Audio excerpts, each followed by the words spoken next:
Hey, I know that creepypastas are usually oversaturated with stories which are supposedly true, but I hope people will be able to differentiate this from those that say it to add extra fear factor.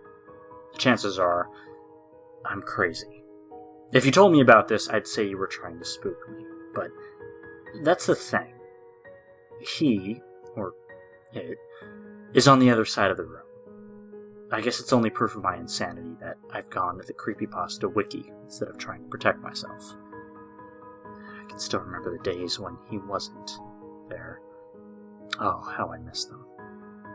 Anyway, I wouldn't want to keep you out of the know for too long. It all began about a week ago. I live alone in London in a terraced house. Since I'm an author, I don't go outside a whole lot, and when I do, I'm wielding a notepad and looking at all the stuff that other people find boring. Just for inspiration. As it happens, I write other creepypastas, which is why I knew that people here might enjoy hearing about my suffering. I first saw it, who I hesitate to call he, out of the corner of my eye. Hunched over, but looking in my direction. Since it's spring, there were no lights on in my house, just drawn curtains letting in the light from a sun behind clouds. I turned my head from my scribbling to look directly at it. It looked entirely human, like a young man except it had no hair, and it was an ashen black. Its pure white pupilless eyes glinted in the half-sunlight. It made no attempt to cover its nakedness as it waddled towards me, crouched, but still on 2 feet. I had no idea what was happening. It was like a dream. I was fascinated with the seemingly harmless creature before me, and upon switching on my desk lamp, it cowered backwards, preferring the sunlight to the harsh electric light. I decided that I would keep my desk lamp on, for fear that the thing would attack me. I was rather frightened by the thing, and wanted it out of my house as soon as possible. After a long period of fretting, I slowly approached it, arms outstretched, hoping to pick it up. Weirdly enough, I hadn't forward planned and thought of what to do after picking the creature up.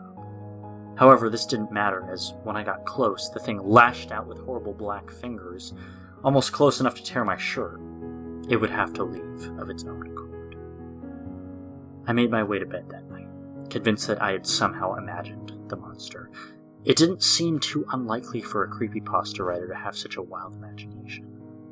And I was careful to turn on every light on my way up, hoping to create a barrier against my imaginary foe.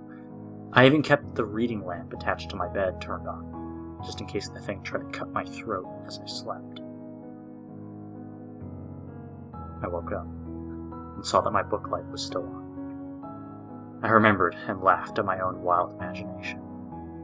Since I can open the curtains from my bed, I didn't even get up. I pulled them open, and to my surprise I saw a night sky outside.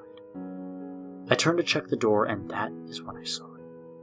In the corner of my room. Terrifying in the moonlight of my room. A room that felt much too small now. It was in exactly the same position again, staring at me. Luckily, I was too afraid to walk into the glare of my book light. Until just now, I had no idea how it managed to climb the stairs, as that would have taken it through many of my lights. Then a terrible thought struck me. I pulled the laptop from beside my bed and onto my lap. I shook the mouse to wake it up and entered my password. When I opened Google Chrome, the BBC homepage popped up. One of the main stories was titled, "Major Power Cut Across UK." I clicked on it and could have screamed as the blue circle popped up beside my mouse. It loaded for an infuriatingly long time till the page appeared. There had been a power cut around 3 hours ago.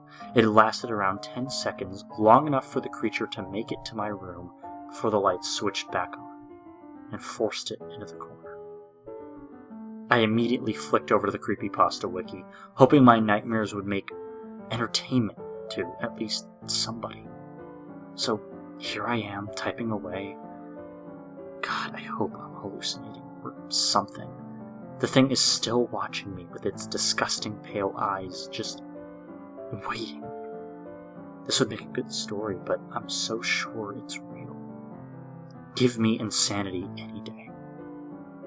It's good that I finished the story, but guess what? BBC have predicted another power cut in about 10 minutes. God knows what'll happen in the dark with that thing. God help me.